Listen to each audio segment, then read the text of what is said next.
예수께서 무리를 보시고 산에 올라가 앉으시니 제자들이 나아온지라. 입을 열어 가르쳐 이르시되 심령이 가난한 자는 복이 있나니 천국이 그들의 것이며 애통하는 자는 복이 있나니 그들이 위로를 받을 것이며 온유한 자는 복이 있나니 그들이 땅을 기업으로 받을 것이며 의에 줄이고 목마른 자는 복이 있나니 그들이 배부를 것이며 긍휼히 여기는 자는 복이 있나니 그들이 긍휼히 여김을 받을 것이며 마음이 청결한 자는 복이 있나니 그들이 하나님을 볼 것이며 화평하게 하는 자는 복이 있나니 그들이 하나님의 아들이라 일컬음을 받을 것이며 의를 위하여 박해를 받은 자는 복이 있나니 천국이 그들의 것임이라. 나로 말미암아 너희를 욕하고 박해하고 거짓으로 너희를 거슬러 모든 악한 말을 할 때에는 너희에게 복이 있나니 기뻐하고 즐거워하라. 하늘에서 너희의 상이 큼이라. 너희 전에 있던 선지자들도 이같이 박해하였느니라. 아멘. 지난 3주 동안 저희는 복음이라는 주제로 시리즈로 설교 말씀을 함께 나누었습니다. 우리 지난주로 시리즈가 마무리가 됐는데요. 그래서 이번 주에는 다른 본문으로 말씀을 좀 전하려고 했는데 문득 이런 생각이 들었습니다. 엄연히 그래도 복음 시리즈 설교였는데 본문이 이사야서가 2번 있었고 디모데후서가 1번 있었잖아요. 물론 아무 문제는 없습니다만 우리 구약과 신약에 다 귀한 복음에 대한 귀한 말씀들이 있는데 그래도 예수님의 목소리로 복음서로 직접 한번 같은 말씀을 들어보면 어떨까라는 그런 생각을 하게 되었습니다. 그래서 마침 다음 주가 연합예배기도 해서 이번 주에는 지난주와 좀 연결되는 말씀으로 복음이라는 주제 안에서, 큰 주제 안에서 조금 세분화해서 복이라는 주제, 우리 모두가 원하고 갈망하고 있는 복에 대하여 함께 이야기해 보고자 합니다. 여러분 혹시 여러분들 중에 복 받는 거 싫어하는 분 계신가요? 나는 복 받는 걸 싫어한다. 한번 손을 들어주시죠. 예, 없으신 것 같습니다. 복 받는 거 싫어하는 사람은 세상에 아마 없을 겁니다. 너도 나도 다 마찬가지입니다. 너나 할 것 없이 전부가 복을 받고 싶어 합니다. 여러분 새해가 되면 어떻게 인사하시죠? 새해 복 많이 받으세요. 이렇게 인사를 합니다.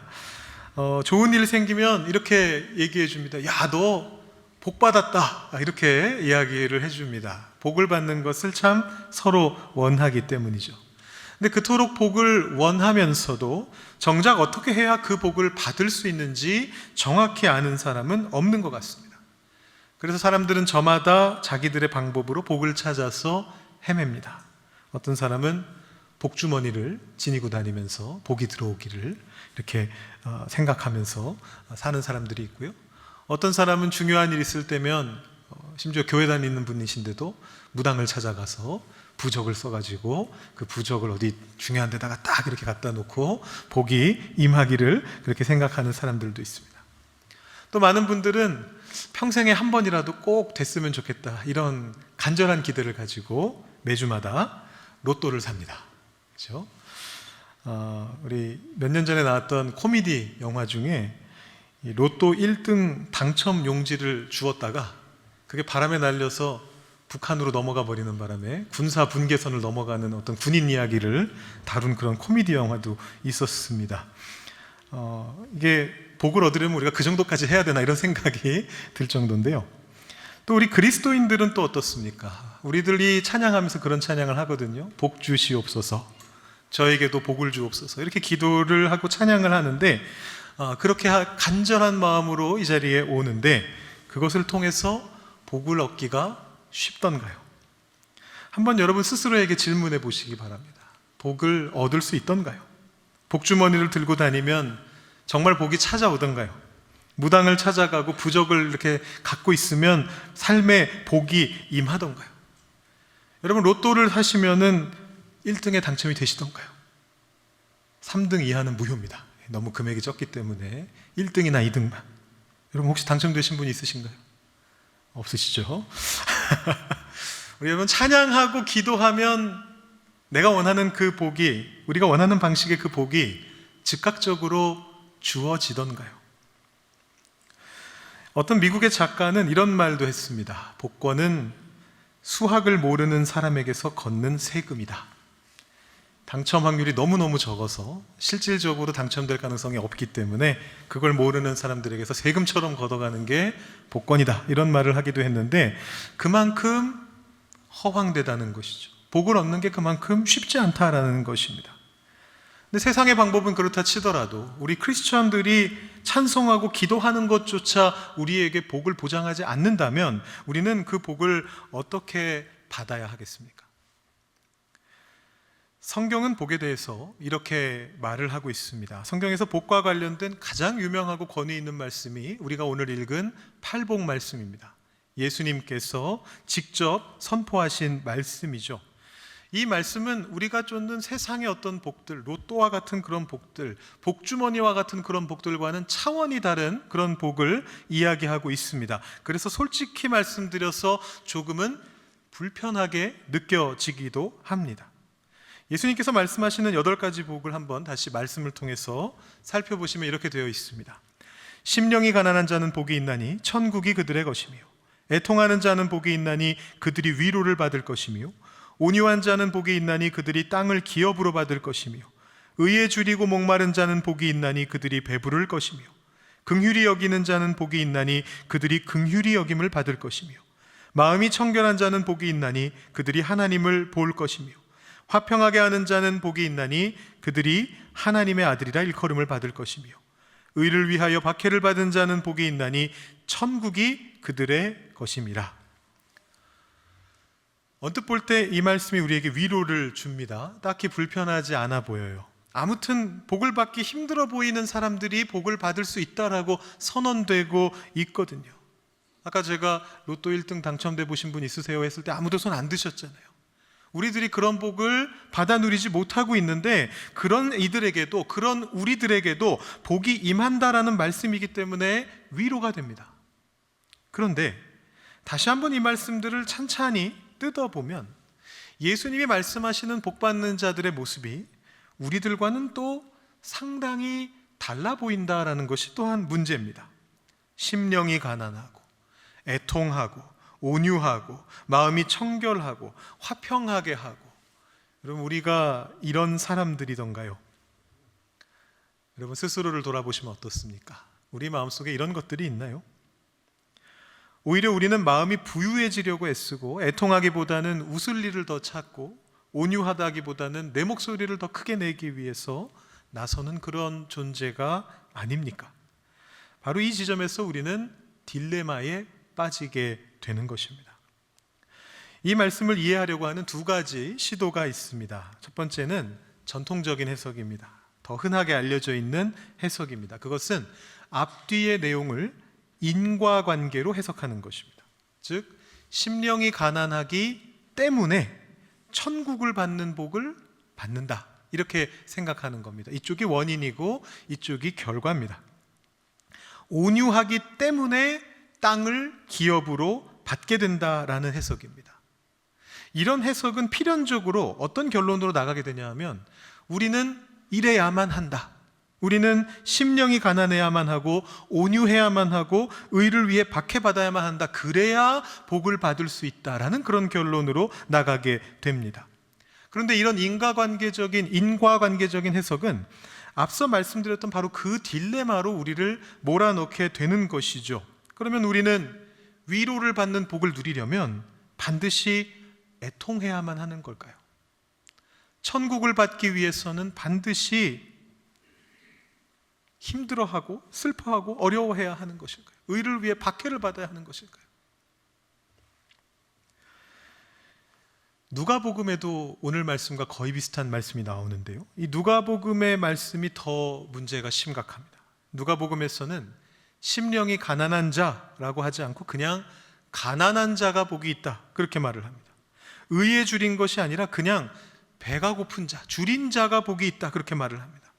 애통하는 자라고 표현하는 대신에 훨씬 직설적으로 우는 자는 복이 있다, 그렇게 선언을 합니다. 그러면 우리는 복을 얻기 위해서 가난해지고 배고파야 하고 울어야만 하는 것일까요? 그래서 이 말씀을 이해하는 또 다른 해석이 나오게 되었습니다. 달라스 윌라드 같은 복음주의자들은 이 팔복의 앞뒤 사이에 인과관계가 있다라고 생각하지 않습니다. 그러니까 가난하기 때문에 천국을 받는 게 아니라고 생각합니다. 천국은 모든 믿는 자에게 주어진 상급이거든요. 가난한 자에게만 주어진 게 아닙니다. 그러니까 예수님의 이 메시지는 지금 가난하여 아무런 희망이 없는, 천국을 못 받을 것 같은 사람들에게 아니야, 너희들도 천국을 받을 수 있어 라는 그런 선포라는 것이죠. 그 사실을 이야기해주고 있는 것일 뿐이다 라는 그런 해석입니다. 그러니까 물질적인 가난함이나 누가복음 같은 가난함이나 아니면 영적인 가난함이나 마태복음이 말하는 심령이 가난한 자나 다 그런 것들은 복을 받을 수 있는 자격 조건이 아니고 원인이 아니고 하나님께서 은혜로 보내주신 그리스도에 의해서 그들에게 그런 복이 반드시 내려지게 될 것이다라는, 그래서 그 비참한 상태가 변화될 것이다라는 하나님의 메시지다라는 것입니다. 자, 이 해석도 그럴듯합니다. 여러분, 어느 쪽이 더 그럴듯하게 느껴지시나요? 전통적인 해석과 복음주의의 해석, 어느 쪽이 더 그럴듯하다라고 느껴지십니까? 어느 쪽이 더 그럴듯한지는 사람마다 생각이 다를 수가 있는데 우리 모두의 마음이 기우는 방향은 있습니다. 그죠? 기왕이면 가난해지고 애통하고 화평한 마음을 가져야만 복을 받을 수 있다는 해석보다는 아무래도 예수님의 복이 우리 모두에게 주어짐을 믿고 아멘으로 받으면 된다라는 이 해석이 조금 더 마음이 끌립니다. 자, 이분들은 다 쟁쟁한 신학자들이시고 목회자들이십니다. 그래서 제가 그분들의 의견을 뭐라고 평할 수 있는 그런 자격이 있는 건 아닙니다만, 하나님께서 이 강단에 저를 세워주셨기 때문에 저도 제 나름대로 묵상을 한번 나누어 보고자 합니다. 저는 이 두 가지 해석을 조화시켜 보고 싶습니다. 분명히 그 둘 사이가 단순한 인과관계는 아닙니다.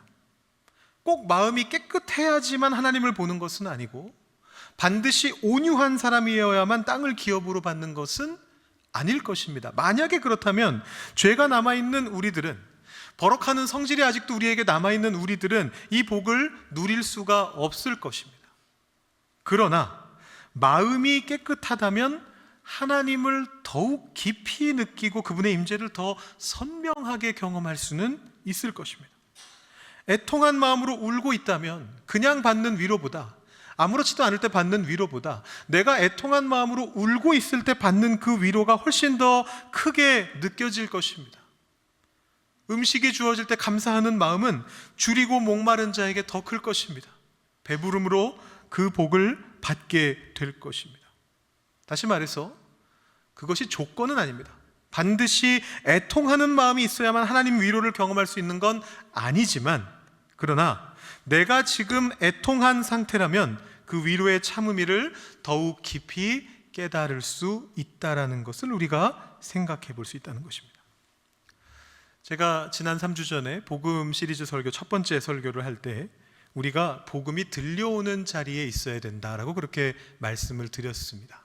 그 말은 무슨 뜻이었냐면 그 복음이 나에게 정말로 좋은 소식으로 들려질 수 있도록 내가 그것에 귀 기울일 마음이 생기는 그런 자리에 우리가 있어야 된다는 그런 이야기였습니다. 그러면서 제가 마음이 가난해져야 한다라는 말씀을 드렸는데 바로 그것이 오늘 말씀의 주제와 일맥상통하는 그런 주제입니다.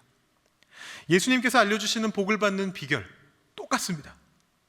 이런 자리에 있는 사람들, 그 복을 더욱더 크게 받을 수 있고 그 복을 더욱더 깊은 마음으로 받아 누릴 수 있는 마음 자세를 가지고 있는 사람들이 그 복의 의미를 더 깊이 깨닫고 더 확실히 누릴 수 있습니다. 그 복은 반드시 주어지게 되어 있습니다. 그리고 그것을 더 깊이 깨닫는 몫은 우리의 몫이 되는 것입니다. 그렇기 때문에 이 말씀은 우리의 처참한 현실에 대한 위로가 되고요, 동시에 그 복을 더 깊이 누리기 위해서 우리가 나아가야 되는 방향을 지시해주는 나침반과 같은 그런 말씀이다 라고 생각해 볼 수 있습니다. 여러분, 여러분들의 현실은 어떠신가요? 여러분들은 여러분들의 삶 속에 어떤 복이 임하기를 원하고 계십니까? 오늘 말씀이 그 답을 알려줍니다. 더 깊은 의미를 찾을 수 있는 마음의 자세를 가지고 하나님께 나아가라라는 것입니다. 혹시 지금 삶의 문제 앞에서 내 힘으로는 더 이상 안 되겠다라고 두 손 들고 있습니까? 남들이 볼 때는 번듯한 직장과 안정된 가정을 이루었을지라도 밤에는 잠을 이루지 못하는 그런 영적인 공허함을 느끼고 계시진 않습니까? 그때에 바로 그 자리를 심령이 가난한 자의 자리로 만들어 가시는 것입니다. 거기에서부터 천국이 시작된다는 것을 믿는 믿음을 가지고 그 자리로 나아가시는 겁니다. 나의 연약함과 나의 무능함을 인정하고 하나님을 전적으로 의지하게 될 때에 우리는 세상이 줄 수 없는 하늘의 평안을 복으로서 받아 누릴 수 있게 되는 것입니다. 애통하는 자의 복도 마찬가지입니다. 내가 그냥 슬픈 일이 있으니 울고 슬퍼하고 힘들어하고 그저 그 자리에 주저앉아 있는 것이 아니라 그곳에 오히려 참된 소망과 위로가 임할 것이다라는 예수님의 말씀을 붙잡고 나가는 것입니다. 그것을 공허한 울림으로 듣지 아니하고 그 복에 대한 더 큰 갈망을 가지고 나아가게 하는 말씀으로 듣는 것입니다. 더 나아가서 우리가 조금 더 적극적이 될 수 있습니다. 애통하는 자, 의에 줄이고 목마른 자, 의로 인하여 박해받는 자, 그 자리로 우리가 조금 더 나아갈 수 있는 방법이 있습니다. 그런 사람들에게 다가가는 것입니다. 가난한 자, 애통하는 자, 의에 줄이고 목마른 자, 의를 위하여 박해받는 자들이 있는 그 자리로 나아가서 그들을 위해서 기도하고 섬길 때에, 그들의 짐을 같이 저어줄 때에 그들에게 임하게 되는 복이 우리에게도 같이 임하는 것을 경험할 수 있게 되는 것입니다. 그냥 내게 닥친 슬픈 일 때문에 우는 것을 넘어서 내 주변에 있는 이들, 세상에 있는 아픔들을 같이 아파하면서 울고 있는 그 자리로 하나님께서 그 공동체 위에 복을 더하여 주시는 겁니다. 하나님의 위로를 허락하여 주시는 겁니다. 그때에 우리는 그 자리에서 하나님의 진정한 위로를 함께 경험할 수 있게 되는 것입니다. 그 위로는 단순한 감정의 회복을 넘어섭니다. 모든 것을 합력하여 선을 이루시는 하나님에 대한 신뢰로 우리를 이끌어가게 됩니다. 나의 회복을 넘어서 공동체의 회복과 열방 온 세계의 회복으로 우리를 이끌어가는 것입니다. 이처럼 이 팔복의 말씀은 그저 우리에게 수동적으로 복을 받아 누리라 라고 말씀하는 것도 아니고 우리에게 불가능한 어떤 미션을 요구하는 것도 아닙니다. 이 팔복의 말씀은 우리가 복을 받기 위해서 하나님 앞에서 어떤 마음가짐으로 나아가야 할까를 가르쳐 줍니다. 세상의 것들을 구하는 것보다 하나님 앞에서 가난을 택하고 세상의 쾌락을 쫓기보다 거룩한 슬픔을 택할 때에 우리는 세상이 줄 수 없는, 세상이 알지 못하는 하늘의 신령한 복을 받아 누릴 수 있게 되는 것입니다. 여러분, 이 복을 갈망하는 자리로 더 나아가시기를 바랍니다. 이 복을 갈망하는 것을 통해서 더 깊고 아름답게 이 복을 받아 누리실 수 있게 되기를 바랍니다. 오늘 우리 성찬이 있기 때문에 제가 말씀을 조금 짧게 준비했는데요. 이 말씀을 정리하면서 제가 오늘 본문 말씀을 유진 피터슨 목사님의 메시지 성경으로 한번 다시 읽어드리면서 말씀을 마무리하려고 합니다. 이 메시지라고 하는 성경은 여러분 잘 아시겠지만 의역으로 번역된 성경입니다.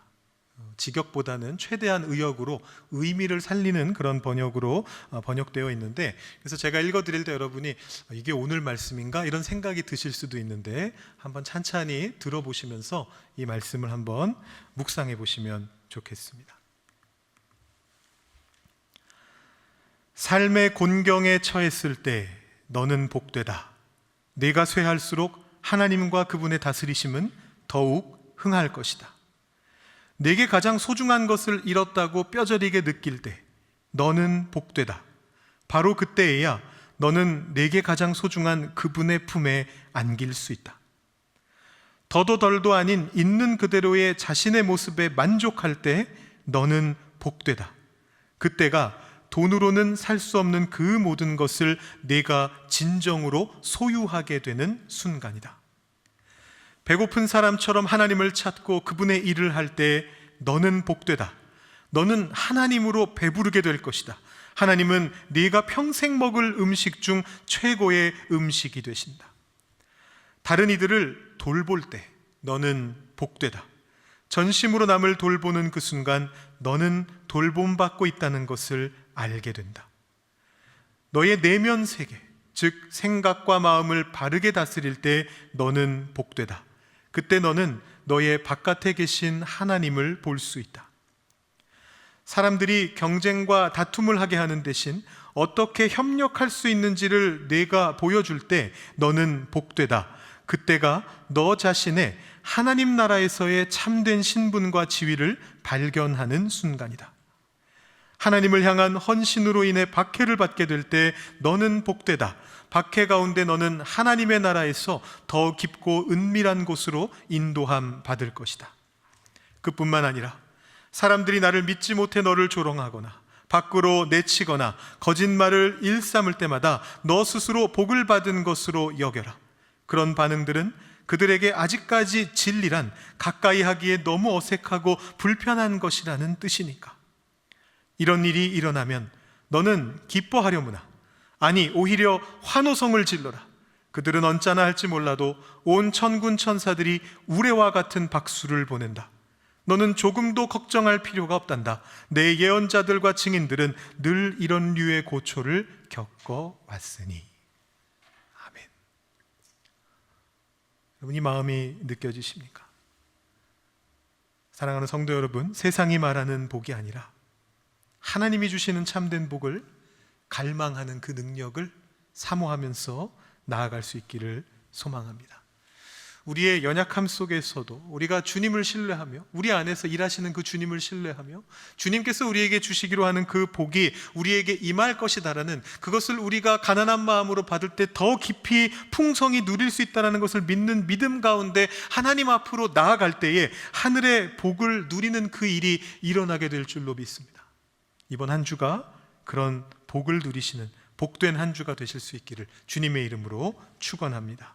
기도하겠습니다. 하나님, 감사합니다. 오늘도 주님의 말씀을 들으러 이 자리로 나와왔습니다.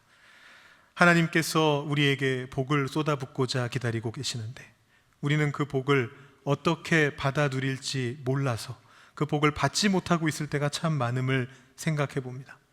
예수님의 팔복의 말씀을 통하여서 우리가 어떻게 주님 앞으로 가난한 마음으로 나아가 그 복을 갈망하며 그 복을 더 깊고 풍성하게 받아 누릴 수 있는지를 배웠습니다. 하나님, 이 복이 우리의 삶 속에 임하게 되기를 소망합니다. 하나님의 크신 능력으로 우리가 이 복을 더욱더 전심으로 갈망하는 가운데 이 복이 우리 삶 속에 역사하는 것들을 바라보고 믿으며 경험하며 나아갈 수 있는 우리 한 사람 한 사람이 될 수 있도록 주님 우리의 삶 속에 임하여 주시옵소서. 그리고 그 복을 가지고 세상을 향해 나아가서 세상에 있는 사람들에게 그 복을 전달할 수 있는 그 마음을 우리에게 허락하여 주셔서 우리의 삶을 통해 하나님의 복이 놀랍게 드러나는 것을 볼 수 있게 하여 주시옵소서. 감사드리며 예수님의 이름으로 기도드립니다. 아멘.